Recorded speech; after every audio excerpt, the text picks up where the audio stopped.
বন্দে পুরুষোত্তমম। আমরা অনেক অহংকার করি। আমাকে নিয়েই আমরা অহংকারে মত্ত হয়ে চলি। আমার গাড়ি, আমার বাড়ি, আমি এত সুন্দর, আমি এত বড় কাজ করেছি, এমনভাবে বিভিন্ন বিষয় নিয়ে আমরা আমাকেই ঊর্ধ্বে নিয়ে যাওয়ার চেষ্টা করি। পরমদয়াল ঠাকুর তিনি বলছেন, একবার ভাবো তো দেখি, তুমি কোথা থেকে এলে, কোথায় তোমার গড়া হলো, ওই জায়গাটা কোথায়, কেমন করে তুমি সেখানে বৃদ্ধি পেলে, কেমন করে ছিলে, কেমন করে তুমি জীবন কাটালে, তোমার পড়োশি কে ছিল, কে ছিল তোমার বন্ধু বান্ধব, সেখানে তুমি দীর্ঘ 10 মাস অতিবাহিত করে তুমি এই পৃথিবীতে, এই খোলা আকাশে তুমি এলে। যদি এটা দেখা যায়, uterus, position of uterus in the human being, একদিকে দেখতে পাই প্রস্রাবের থ্যালি, ইউরিনারি ব্লাডার, আর অন্যদিকে দেখতে পাই কোলন, অ্যালিমেন্টারি ক্যানাল, যার মধ্যে মল ভরা। তো একদিকে মূত্র অর্থাৎ পেশাব, আর অন্যদিকে মল, তার মাঝে ইউটেরাস। সেই ইউটেরাসের মধ্যে আমি বেড়ে উঠছি। তাহলে কোথায় ছিলাম আমি? যেটাকে বলা হয় নর্মদা, এই প্রসাব পায়খানার ভিতর দিয়েই আমি বড় হয়ে উঠলাম।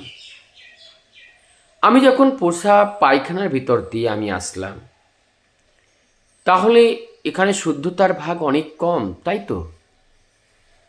আমরা শাস্ত্রে প্রমাণিত, আমরা জানি যে মণিপুর পর্যন্ত, আমার দেহের মণিপুর পর্যন্ত, নাভি স্থলের নিচের ভাগটাকে অপবিত্র বা অশৌচ বলা হয়, আর নাভির উপরে যেটা, সেটাকে শৌচ বা শুদ্ধ পবিত্র ভাগ বলা হয়।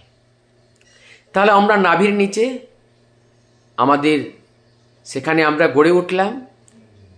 তাহলে আমরা এই জন্য শূদ্র, মানে আমরা অপবিত্র। সেই অপবিত্রের মধ্যে দিয়ে আমাকে পবিত্র হতে হবে। তাই পবিত্র হতে গেলে একটা পবিত্র অনুশাসনের মধ্যে দিয়ে আমাকে অনুশাসিত হয়ে আগের দিকে বাড়তে হবে। আর ওই পথটাই হলো পরম, মানে শ্রেষ্ঠ পিতা, মানে যিনি আমাকে পূরণ করেন, পরিপূরণ করেন যিনি, সেই শ্রেষ্ঠ পরিপূরণকারী পিতার দিকে নজর রেখে তার নির্দেশ অনুসারে আমার জীবন যাপনটা করা প্রয়োজনীয়। এই জন্য আমাদের জীবনের গুরুকরণ বা শ্রেষ্ঠজনকে বরণ করে জীবনে গ্রহণ করে না চললে আমরা উত্তমের খোঁজ অনুসন্ধান পাই না। ঠাকুর এক জায়গায় বলছেন, জীবনের অভাব আমাদের জীবনটাকে ফাঁক করে দেয়। ফাঁক মানে দূরত্ব করে দেয়। কেমন করে? যখন সত্যের সঙ্গে আমার ভাব না থাকে, রাগ না থাকে, মানে টান অনুরাগ যদি না থাকে, শ্রেষ্ঠের প্রতি যদি টান না থাকে, সেটাকে অনুরাগ বলা হয়। তাহলে আমাদের জীবনে অভাব আসে। আর এই অভাব কি করে? সেই শ্রেষ্ঠতম আদর্শ থেকে আমাকে দূরে সরিয়ে দেয়। আমাদের দূরত্ব তখন বাড়তে থাকে। তখন আমি মৃত্যুকে বরণ করতে থাকি। জীবনের অনেক ঘাত প্রতিঘাতের মধ্যে দিয়ে জীবন চলে। জীবন যায় যায় অবস্থা, কোথাও কোনো আস্থা ভরসা পাওয়া যায় না।